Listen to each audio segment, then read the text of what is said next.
안녕하세요. 오늘도 사연살롱을 찾아주셔서 감사합니다. 제주도에서 제2의 인생을 살고 있는 20대 후반 여성이에요. 호가 호위라고 하죠. 여우가 호랑이의 권세를 빌려 허세를 부린다는 뜻의 사자성어요. 설마 그렇게 꼴사나운 짓을 하며 사는 사람이 정말 있을까 했는데 신기하게도 정말 있더라고요. 그것도 저랑 아주 가까운 사람 중에 말이죠. 제가 이렇게 사연을 보내게 된 것도 바로 그 여우 같은 인간 때문이에요. 저에겐 한때 세상 무엇과도 바꿀 수 없을 만큼 사랑했던 사람이 있었어요.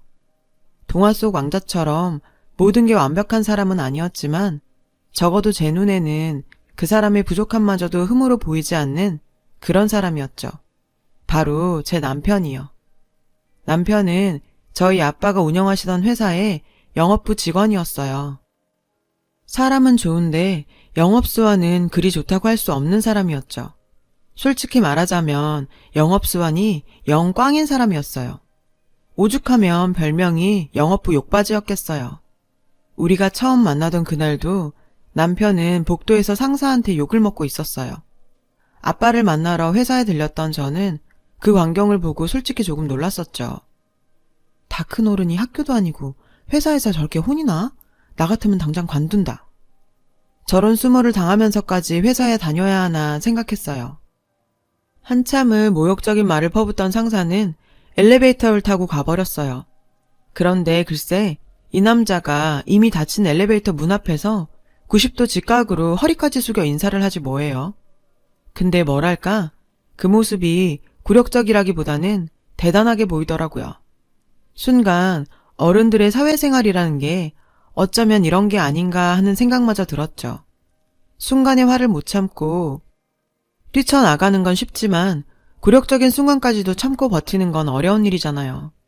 그럼에도 많은 사람들이 가족을 위해 혹은 생계를 위해 오늘을 참고 견디며 살고 있구나.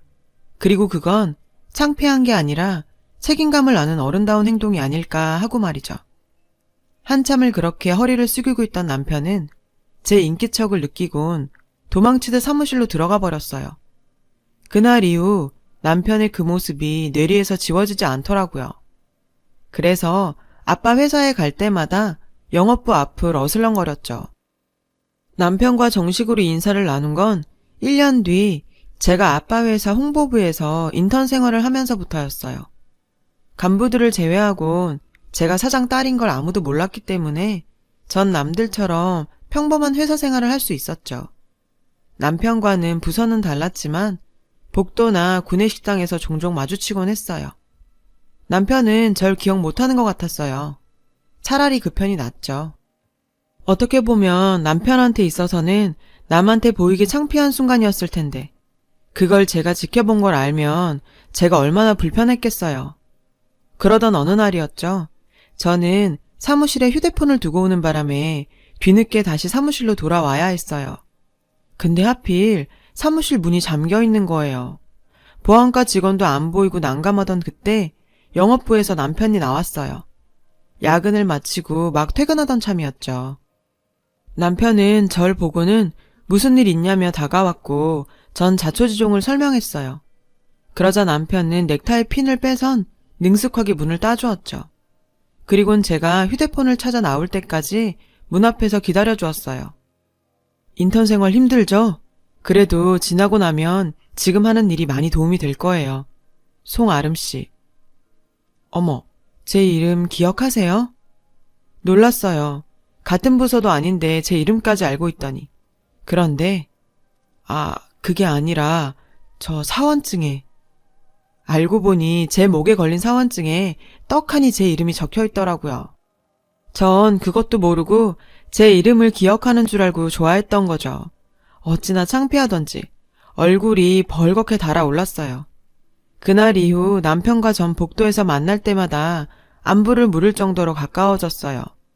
그러다 퇴근 후 함께 밥을 먹거나 맥주를 마실 정도로 친해졌고 제가 인턴을 마치고 퇴사를 할 때쯤 우린 연인 관계로 발전해 있었죠.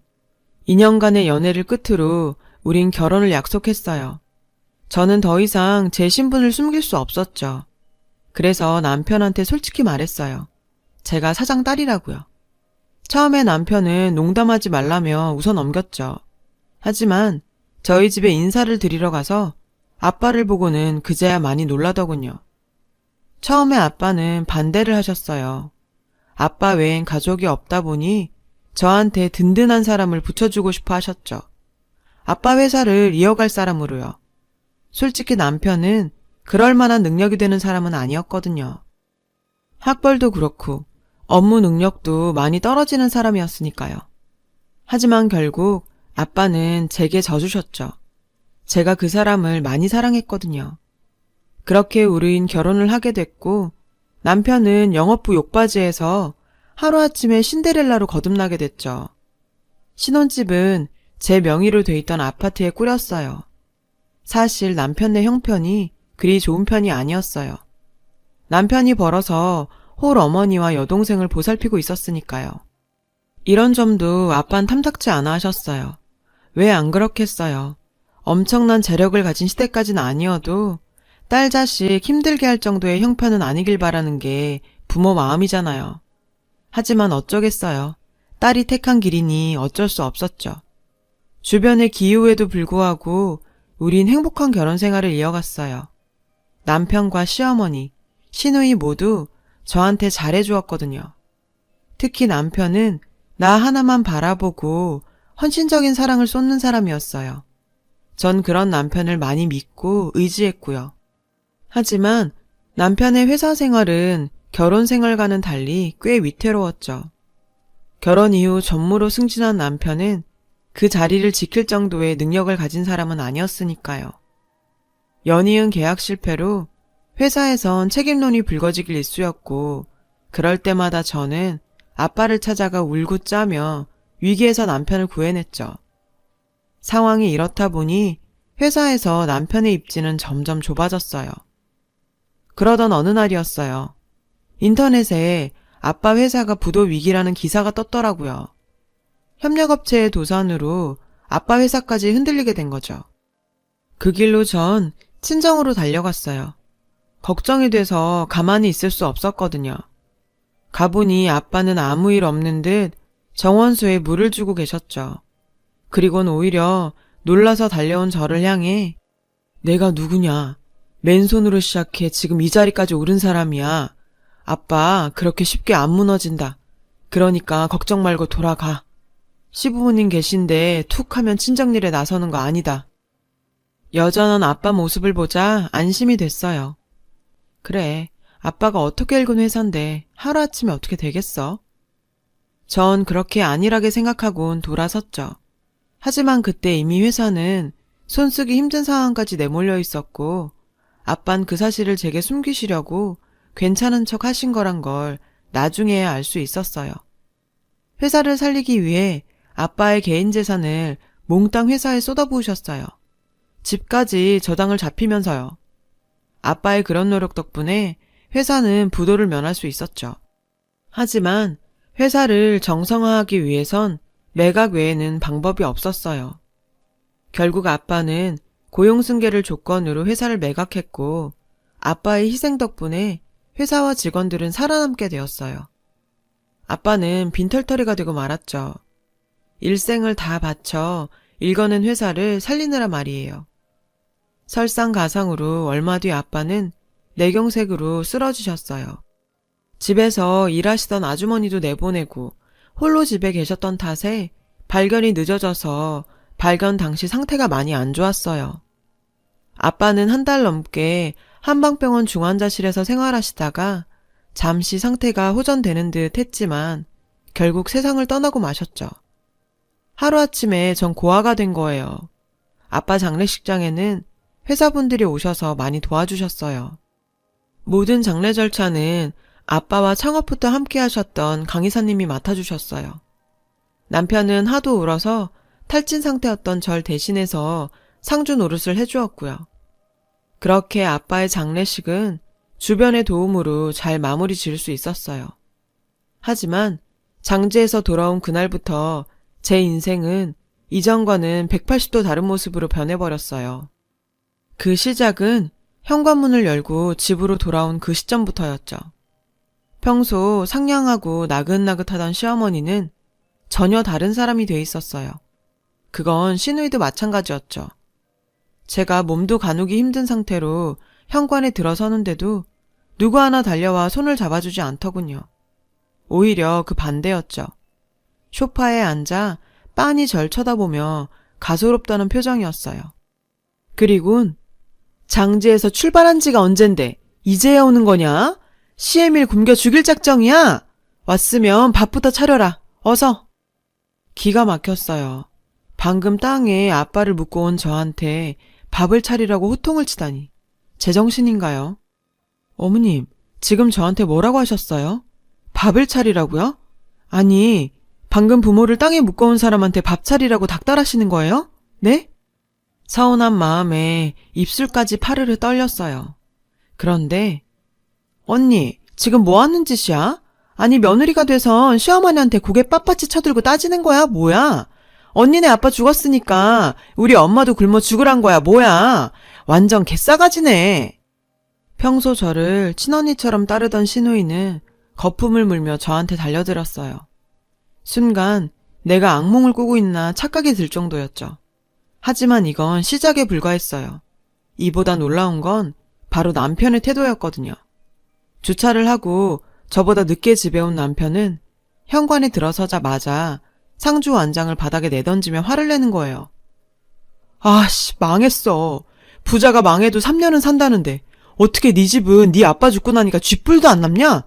와, 완전 빡쳐. 왜? 아무것도 없대? 집이랑 땅은? 네 장인 살던 집, 그것만 해도 꽤 되지 않아? 시어머니는 남편한테 쪼르르 달려가 떨어진 콩고물이라도 챙기려는 사람처럼 다급하게 물었어요.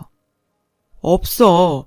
방금 김 변호사랑 통화했는데 회사 살린다고 돈이며 부동산 다 팔아서 회사에 때려 넣었대. 집도 담보 잡혀서 병원비에 이거저거 세금 정리하고 나니까 아무것도 없대. 아씨, 완전 똥 밟았어, 엄마. 남편의 낯선 모습에 전 기가 막혀서 아무 말도 할 수 없었어요. 적어도 평생을 함께하기로 약속했던 사람이 제일 먼저 제 손을 놓을 줄은 몰랐으니까요. 모자는 주저앉아 신세한탄을 하며 돌아가신 아빠를 향해 저주를 퍼부었어요. 그리고 그걸로도 성에 안 찼는지 그 화살을 제게 돌리더군요. 멍청한 놓친애가 지새끼 구할 생각은 않고 피 한 방울 안 섞인 회사놈들한테 그 많은 재산을 다 쏟아부을 때 넌 옆에서 뭐 했냐? 얘가 그렇게 세상 물정을 몰라. 전 재산 올인했으면 회사는 잡았어야지. 그걸 돈 한 푼 안 챙기고 매각을 해? 너랑 니네 아빠 머리에 이상 있는 거 아니니? 안 그럼 어떻게 상황을 이렇게 만들어? 아, 됐고. 이렇게 된 이상 나도 너 더 이상 못 데리고 살아. 너도 양심 있으면 나한테 빌부터 먹고 살 생각하면 안 되지. 안 그래? 난 지금 내 몸 하나 건사하는 것도 힘드니까 내 인생에 빌부터 먹고 살 생각 말고 넌 네 힘으로 살 생각해. 빠른 시일 내에 이혼 서류에 도장 찍자. 세상 끝에 홀로 버려진 것 같았어요. 다른 사람도 아닌 내 남편이 더 이상 물러설 것도 없는 낭떠러지 끝에 서 있는 절 힘껏 떠미는 것 같았죠. 그 길로 무작정 집을 나와 차를 타고 달렸어요. 정신없이 달리다 보니 기름이 떨어져 멈출 수밖에 없었죠. 차라리 이대로 아빠를 따라갈까? 나쁜 마음을 먹으려는 그때 휴대폰이 울렸어요. 강 이사님이었어요. 어릴 때부터 삼촌이라 부르며 따랐던 터라 목소리를 들으니 눈물부터 나더라고요. 그래서 전화기를 붙들고 한참을 꺽대며 울었어요. 한참을 울고 나서야 눈물이 멈췄어요. 그제야 강 이사님은 무슨 일 있었냐고 물으셨죠. 전 제가 처한 기막힌 상황을 설명했어요. 그리곤 기름이 떨어져 차는 길가에 멈춰 서 있고 당장 오늘 밤 잘 곳도 없다는 말도요. 제 얘기를 듣고 강 이사님은 바로 제가 있는 곳으로 달려와 주셨어요. 그리곤 제가 머물 곳을 마련해 주셨죠. 그리고 한 달이란 시간이 흘렀어요. 그동안 강 이사님이 마련해 주신 제주도 별장에서 나와 지부를 향했죠. 남편과의 관계를 정리해야 했거든요. 한 달 만에 돌아온 집은 제가 나가던 그때와 달라진 게 거의 없었어요.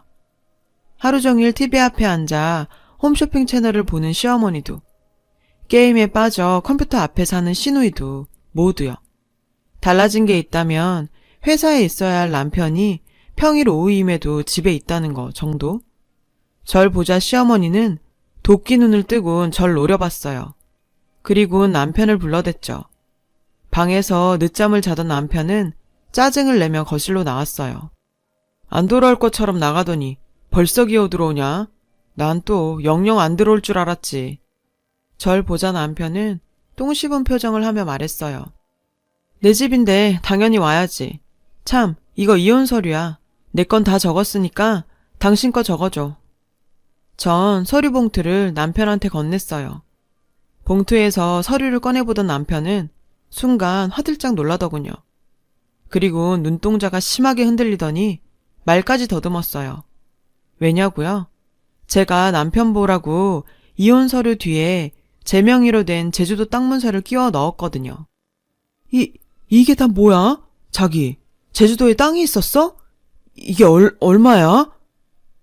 땅 얘기에 방에서 시누이가 달려나왔어요. 그리고 남편과 시어머니 시누이는 머리를 맞대고 앉아 땅 문서를 살폈죠. 그리곤 급화색이 되더군요. 죽다 살아난 사람들처럼요. 그리곤 순식간에 태도를 바꿔 예전의 모습으로 돌아왔죠. 아가, 지금껏 어디서 뭘 하다 이제 온 거니? 세상에, 피골이 상접한 거 봐. 그동안 밥은 제대로 먹고 다닌 거야?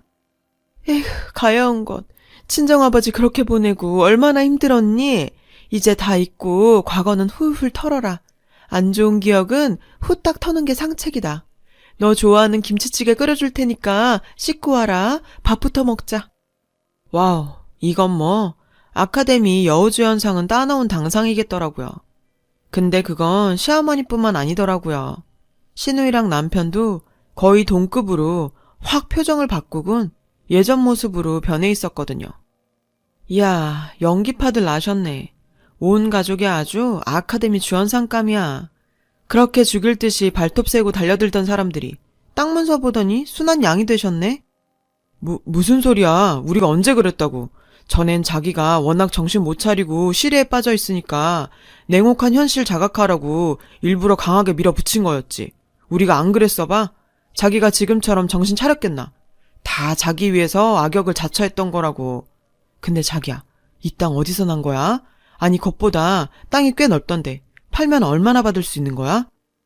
이 와중에도 남편은 땅에 눈독을 들이더군요. 글쎄, 못해도 4, 50억은 되겠지? 근데 그건 자기가 알아서 뭐하게? 우리 이혼할 사이인데.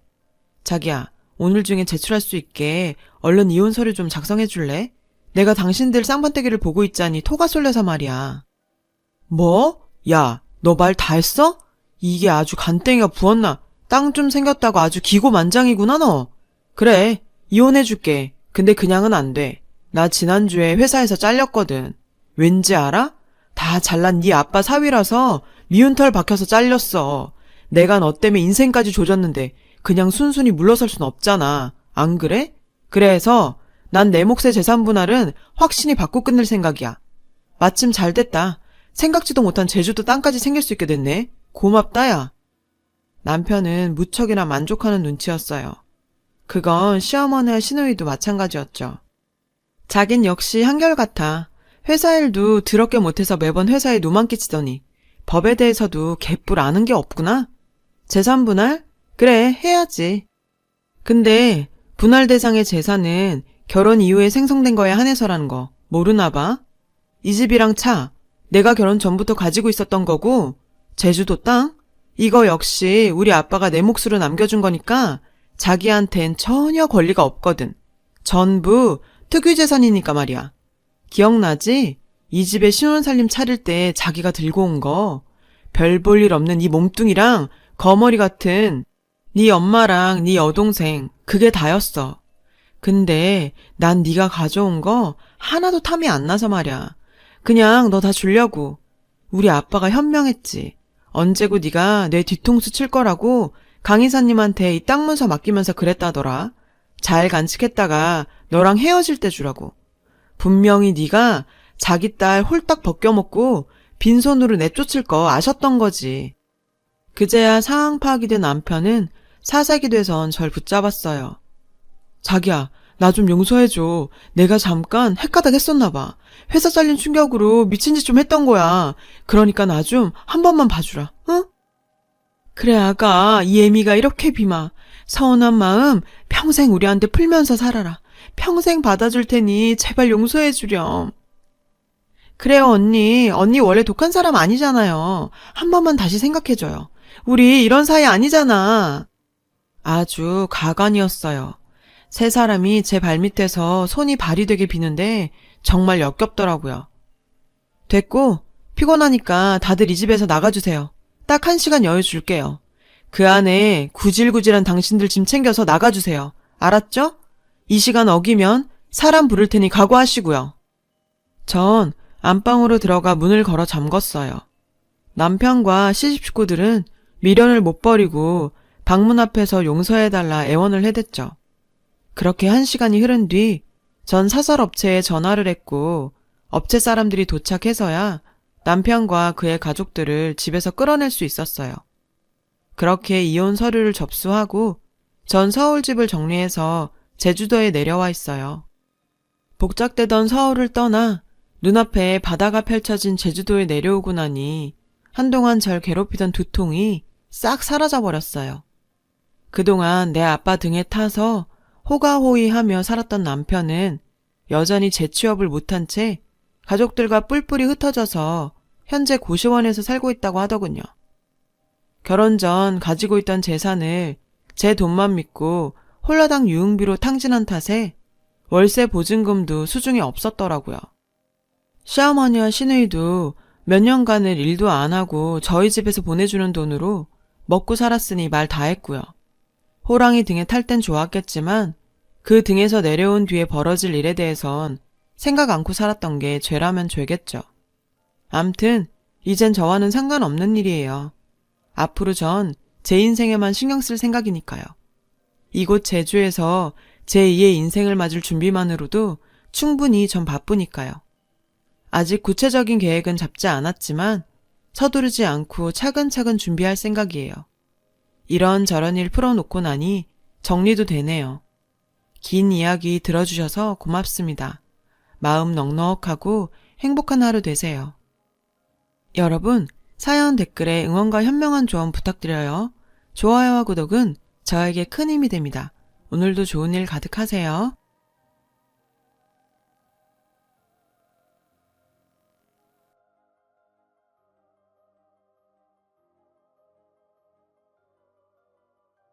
안녕하세요. 오늘도 사연 살롱을 찾아주셔서 감사합니다. 사연 보내는 저는 40대 중반을 향해 접어들고 있는 여성이에요. 제가 가진 직업 특성상 몹쓸 짓을 저지른 사람들을 아주 많이 만나고는 하죠. 그 몹쓸 짓들의 대부분의 원인은 결국 돈 때문이더라고요. 돈에 혹하는 사람들이 나쁜 것인지, 원래 나쁜 사람이기에 돈에 혹하는 것인지, 참 알다가도 모를 세상이랄까요. 저의 생애에도 그런 일을 저지른 사람이 옆에 하나 있었어요. 제가 30대 중반이던 시절의 이야기예요. 꿈을 이루기 위해 국가고시를 준비하던 저는 오랜 시간 연애를 이어왔던 남자친구의 열정적인 프로포즈를 받아 결혼을 하게 되었어요. 시댁은 어느 지방의 유서 깊은 종갓집이었고 남편은 종가의 계승자인 종손이었어요. 저는 종부, 그러니까 종갓집의 맏며느리가 되는 셈이었고요. 제가 종갓집으로 시집을 간다는 사실이 전해지자 제 주변에서는 참 걱정들이 많았어요. 요즘 세상에 종갓집 며느리가 웬 말이냐. 종갓집에 시집가면 매일같이 수십 개씩이나 되는 장독대를 닫고 김장만 해도 거의 공장 수준에 달마다 서너 번씩 제사도 치러야 하지 않느냐. 공부만 해왔던 내가 가부장적인 시집살이를 감당할 수 있겠느냐. 그런 걱정들이었죠. 주변 지인들 모두를 걱정으로 떠들썩하게 만들었던 종갓집 특유의 가부장적인 시집살이. 솔직히 걱정되지 않았다면 그건 거짓말이에요. 저 또한 살짝 우려했어요. 시집살이에 치여 국가고시를 위한 공부가 뒷전으로 밀려나지는 않을까. 그게 걱정이었어요. 하지만 막상 시집을 오고 보니 드라마나 영화에서 비추어졌던 구태의연한 종갓집과는 완전하게 다른 분위기더라고요. 신혼여행에서 돌아온 제가 시댁에 신혼방을 차려 들어가던 첫날, 저를 불러다 앉혀놓고 했던 시부모님의 이야기만으로도 느낌이 딱 왔어요. 국가고시를 준비하고 있다지? 네, 어머님. 이번 시험은 꼭 합격하고 싶어요. 곧 있으면 김장철이고 김장철 지나서 음력 정월에는 장도 담가야 해. 아, 네. 우리 집이 종갓집이니만큼 김장이니 장이니 필요한 양도 많거니와 그 밖에 일도 무척 많아. 자잘한 제사만 해도 달에 두세 번은 꼭 있고. 어머님, 저에게는 이번 시험이 정말 중요한 일이어서요. 그럼 당연히 공부에 매진해야지. 네? 얘도 참, 우리 그렇게 구태의연한 집안 아니란다. 종가 대소사는 거의 업체에 맡겨서 처리하는 편이야. 김장에 각종 장들에 제사 음식들까지 업체가 다 담당하고 우리는 제사에 참석하거나 자잘한 집안일 정도 거들면 돼. 그래도 되나요? 종갓집이잖아요. 문중어른들 눈치도 있을 텐데. 문중회의에서 결정된 사안이라면 안심이 좀 되겠니? 그렇다면 다행이지만 조금 뜻밖이네요. 세상이 바뀌었으니 그에 맞춰서 종갓집도 발전해야 한다는 것이 문중 어른들의 뜻이야. 네 시아버지 생각도 마찬가지고. 그러니 넌 아무 걱정 말고 다음 시험 준비에 최선을 다하렴. 공부하다 어렵거나 도움 필요한 일 있으면 편하게 부탁하고. 네, 그렇게 할게요. 감사합니다, 어머님. 저희 시댁은 그런 종갓집이 아니라 세상의 변화에 맞춰 발전해 나가고 있는 새 시대의 종갓집이었어요. 특히나 시아버지를 포함한 문중의 어른들이 아주 많이 깨어있는 분들이더라고요. 덕분에 저는 걱정과는 달리 큰 시집살이는 전혀 겪지 않으면서도 국가고시 공부에 매진할 수 있었죠. 물론 사람이 5 이상 모이면 그중 하나는 꼭 또라이가 섞여 있다는 격언처럼 저희 시댁 생활에도 난관은 있었어요. 그 난관은 바로 작은 동서였어요. 학렬로 따지자면 제가 큰 며느리이니 작은 동서는 손 아랫사람 되었지만 저에게는 세상살이와 결혼생활 모두 선배인 격이었어요. 저보단 아이도 많고 시집도 먼저 왔거든요. 작은 동서는 문중 어른들의 애지중지하는 사랑을 온몸으로 받고 있었어요. 자연스레 작은 동서의 집안 내 영향력은 그야말로 종부 저리 가라였고요. 작은 동서가 문중 어른들의 사랑을 듬뿍 받을 수 있었던 건 아무래도 그놈의 여우짓 때문이지 싶었어요. 문중 어른들 앞에서는 생글생글 참하고 정직한 며느리인 척, 저와 단 둘이 있을 때는 숨겨두었던 이빨을 드러내며 견제와 기싸움을 걸어댔거든요. 특히나 제가 준비하고 있던 국가고시를 못마땅하게 여기는 티를 아주 팍팍 내더라고요. 저기요 형님, 시험 그거 정말 꼭 봐야 되나? 그게 무슨 소리예요? 아니 그렇잖아요. 그게 어디 뭐 개나 소나 붙는 쉬운 시험도 아니고. 쉽든 어렵든 꿈이잖아요. 뜻하는 바가 있어서 도전하는 거기도 하고요. 뜻하는 바는 무슨? 뭐 얼마나 대단한 사람이라고. 동서는 제가 공부하는 게 자꾸 못마땅한 모양인데 뭐가 그렇게 싫은데요. 아닌 말로 공부한답시고 동서한테 피해준 것도 없잖아요. 아 몰라. 난 괜히 그냥 좀 별로네. 무슨 말이 맨날 그냥이에요. 이유 없이 좋고 싫은 게 어딨다고요. 아이씨 꼬치꼬치 짜증나게 진짜. 지금 그거 혼잣말 아니죠? 당연히 들으라고 하는 소리지 그럼. 피차 성인이고 그래도 한 가족인데 막말은 좀 그렇지 않나요?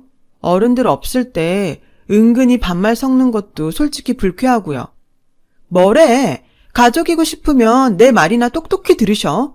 시험이고 나발이고 잘난 척 앵간히 하라고 앵간히. 수 틀리면 집안에서 쫓아낼 수가 있으니까는.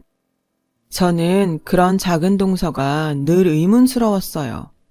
제가 무슨 피해를 끼친 것도 아니고 매일 얼굴 보고 사는 처지에 싸워봤자 피차 좋을 거 하나 없지 않나요? 그런데도 자꾸만 저를 견제하는 걸 보아하니 무슨 꿍꿍이가 있기는 있겠구나 싶은 의심만 늘어갈 수밖에요. 작은 동서가 걸어오는 그 기싸움은 한동안 계속되었고 날이 갈수록 치열해졌어요.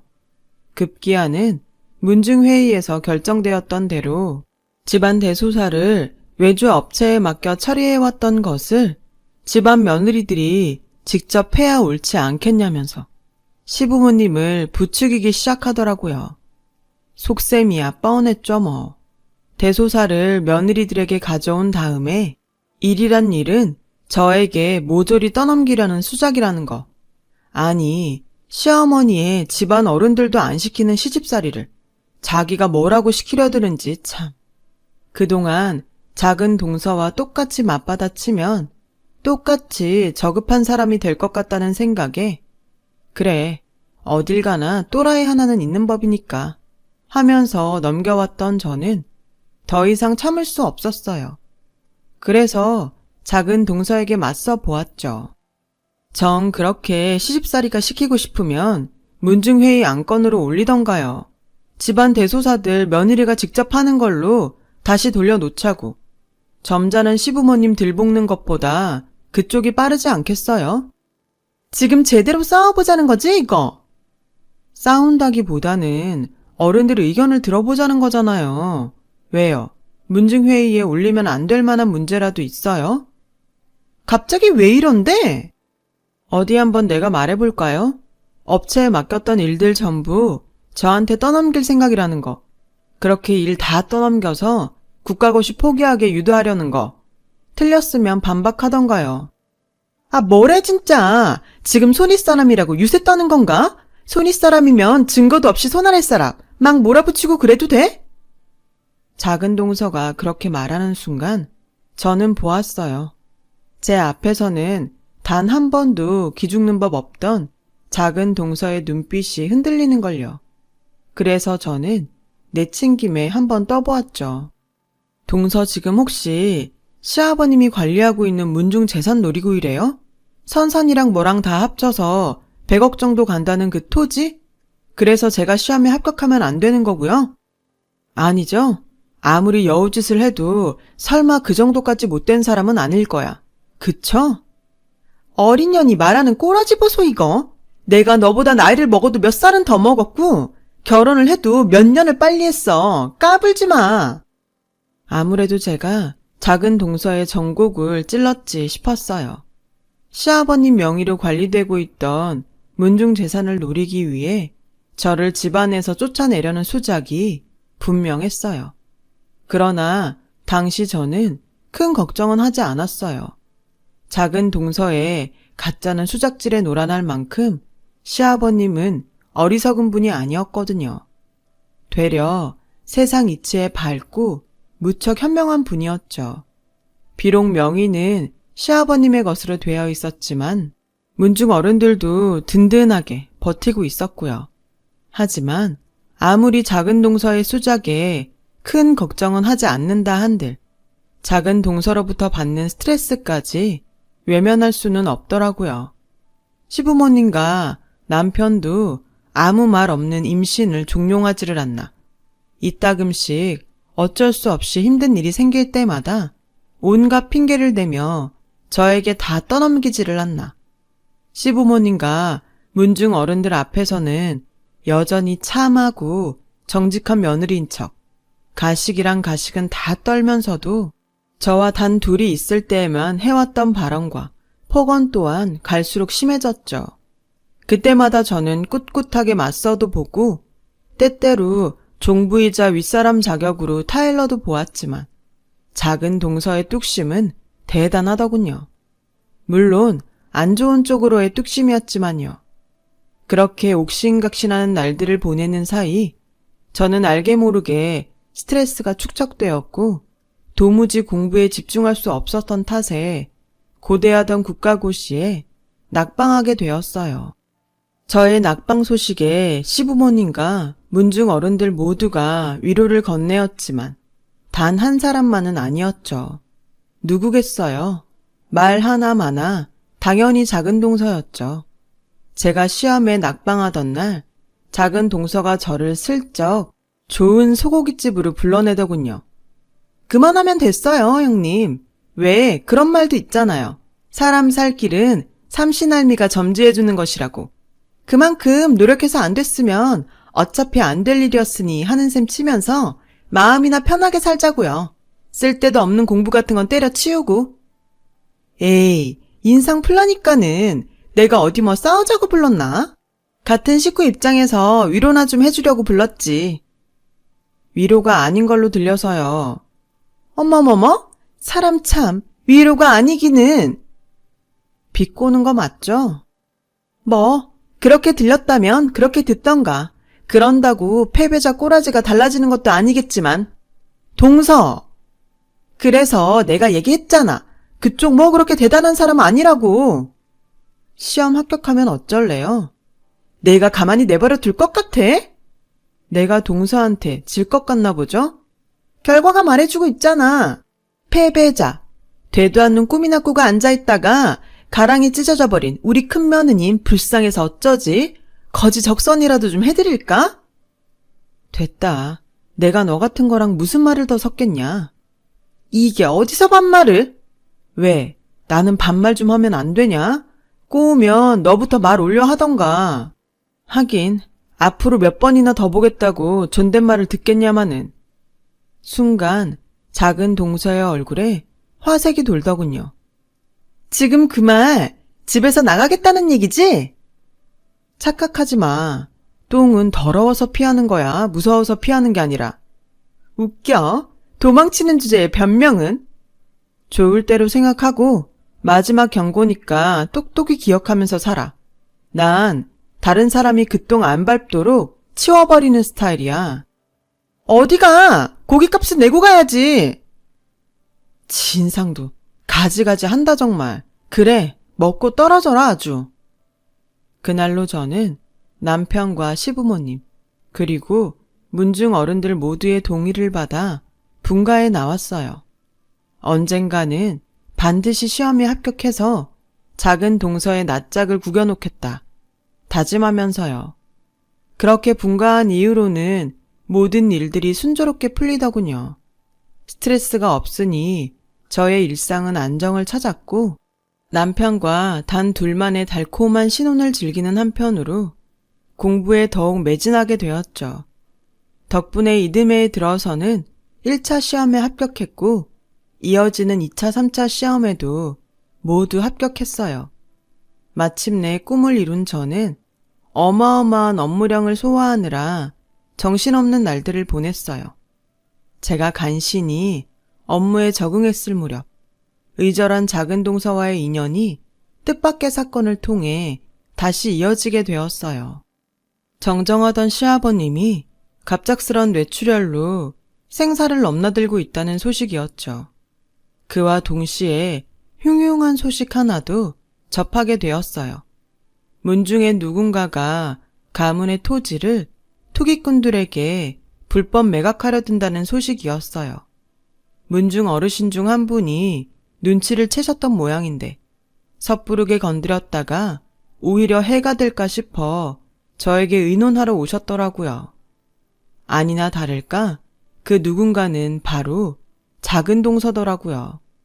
시아버님의 뇌출혈로 인해 문중 어른들이 혼란스러워진 틈을 타서 다시 작은 동서가 기어코 문중 재산을 빼돌리려 들었던 거예요.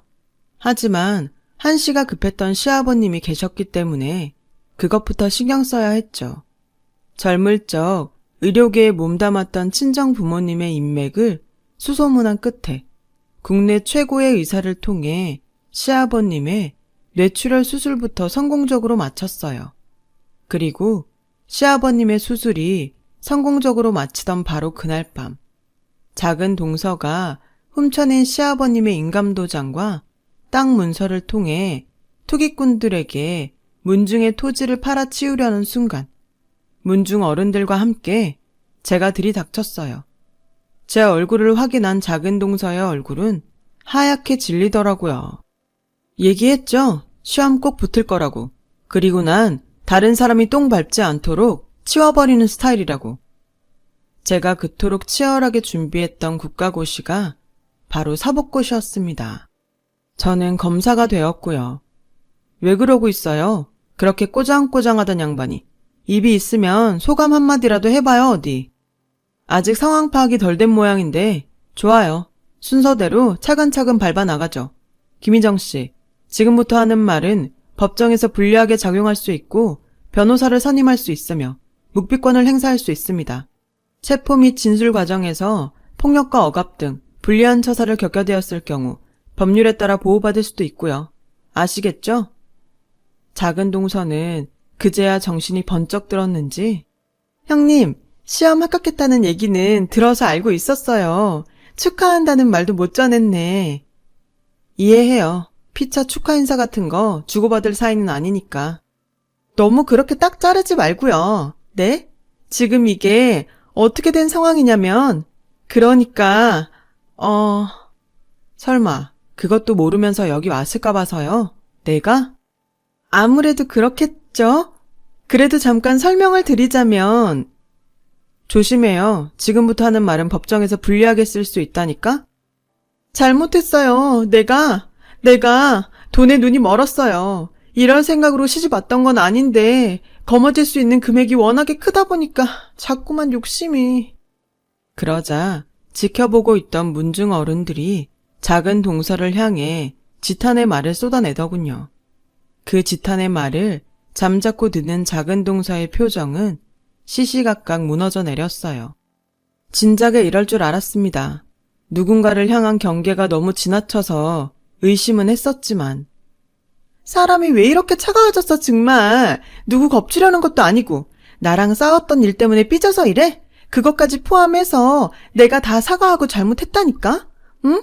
이런 일 다시는 없을 거라니까. 한 번만 믿어주라. 사람은 어떤 자리에 있느냐에 따라 달라지죠. 동서가 돈 많은 문중에 시집 와서 돈 때문에 미쳐버린 것처럼요.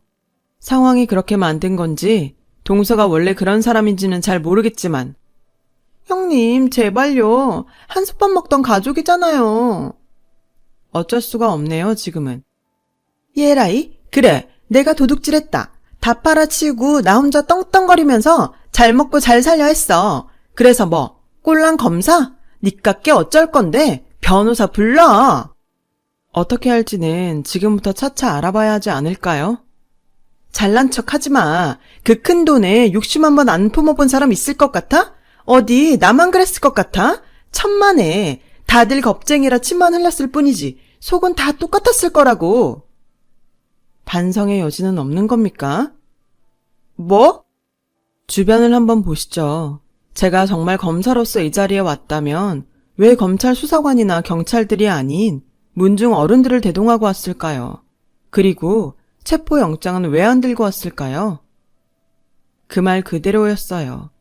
사실 저는 그 자리에 검사로서 간 것이 아닌 한 집안의 맏며느리로서 사태를 원만하게 수습하기 위해 나섰을 뿐이었거든요. 작은 동서에게 말했던 변호사를 선임할 수 있고 같은 말들은 작은 동서에게 지금의 사태가 범죄임을 명확하게 인지하게 만들기 위한 일종의 연기였을 뿐이고요. 그렇게 저는 작은 동서와 문중의 어른들께 말했죠. 얼굴 들고 잘 들어요 동서. 저는요 동서의 말에 동의합니다. 그 큰 재산에 욕심 한번 안 내본 사람이 어디 있겠어요. 사람은 불완전한 존재이니만큼 어쩌면 당연한 일인지도 모르죠. 그래서 오늘의 참사는 작은 며느리로 하여금 그 욕심에 행동까지 나서게 놔뒀던 우리 모두의 잘못이 만들어낸 불상사 아닐까요? 허면 종부의 생각은 어떻던가?